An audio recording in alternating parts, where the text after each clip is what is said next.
বন্ধুরা রান্না করব ফলি মাছ। এটাকে অনেকে চিতল মাছও বলে, অনেকে ফলি মাছও বলে। তো মাছগুলো ভেজে নিচ্ছি।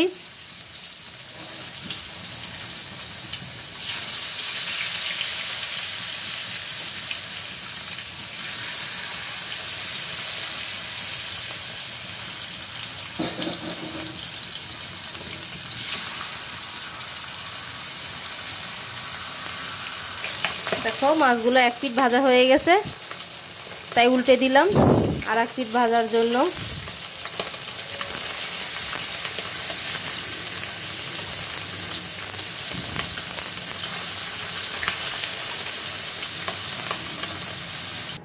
বন্ধুরা মাছ ভাজা তেলেই দিয়ে দিব জিরা, দিয়ে দিব হলুদের গুঁড়া, জল দিয়ে দিব। বন্ধুরা দিয়ে দিব কাঁচামরিচ বাটা। আমি তরকারিটা কাঁচামরিচ দিয়ে রান্না করব।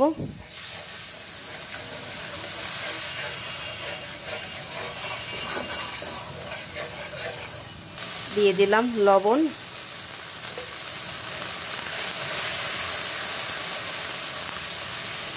মশলাটা কষানো শেষ, দিয়ে দিব আলু আর বেগুন।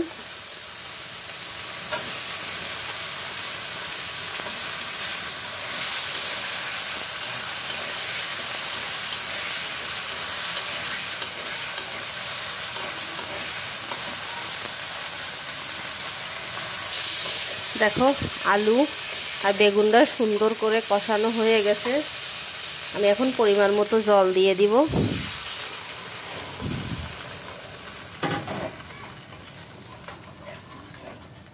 দেখো বন্ধুরা মাছের ঝোলটা ফুটে উঠছে। আমি এখন দিয়ে দিব ভাজা জিরার গুঁড়া, প্রায় 1 চামচের মতো।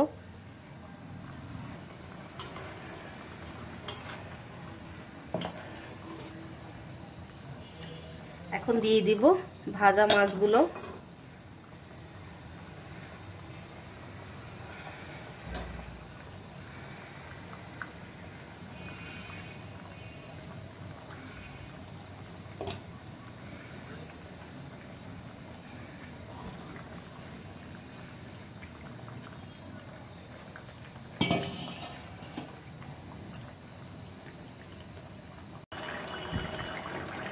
দেখো মাছের ঝোল রান্না করা কমপ্লিট। এখন আমি চুলা থেকে নামিয়ে নিব। বন্ধুরা মাছের ঝোলটা নামিয়ে নিলাম।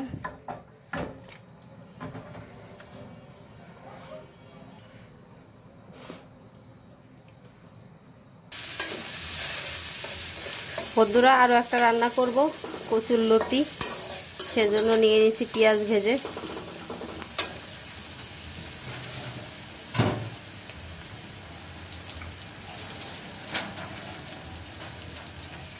শুটকি দিয়ে রান্না করব, তাই শুটকিগুলো দিয়ে দিলাম।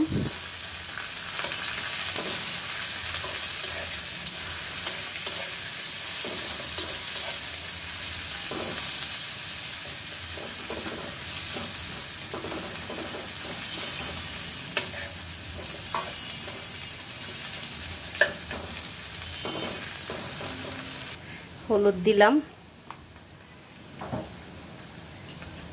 দিয়ে দিব কাঁচামরিচ বাটা,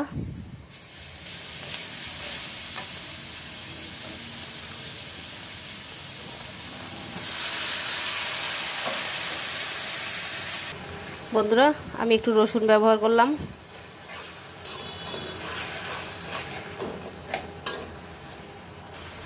লবণ দিলাম,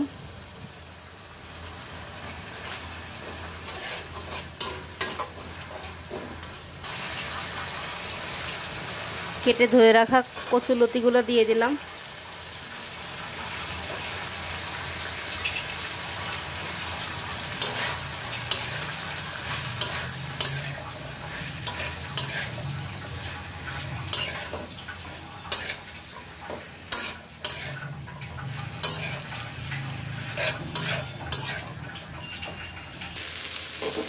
দেখো বন্ধুরা আমার মজার কচুরলতি রান্না হয়ে গেছে শুটকি দিয়ে। বন্ধুরা এটা খেতে কিন্তু অনেক মজার হয়। বন্ধুরা কচুরলতিটা তুলে নিলাম। তো বন্ধুরা আমি মাছ আর কচুলতি রান্না করলাম। তো আমার এই ভিডিওটা যদি তোমাদের একটুকু ভালো লাগে, লাইক কমেন্ট শেয়ার করতে ভুলো না প্লিজ। বন্ধুরা, আমার চ্যানেলের পাশে থেকো, আমাকে একটু সাপোর্ট করো। তো বন্ধুরা, তোমরা সবাই সুস্থ থেকো, ভালো থেকো। দেখা হবে অন্য কোনো নতুন রান্নার ভিডিওর সাথে। ততক্ষণ তোমরা সবাই সুস্থ থেকো। এই যে দেখো, তুলে নিলাম। এই যে একটা রান্না, এটা তো দেখাইছি বন্ধুরা। এখন শুধু মজা করে খাওয়ার পালা।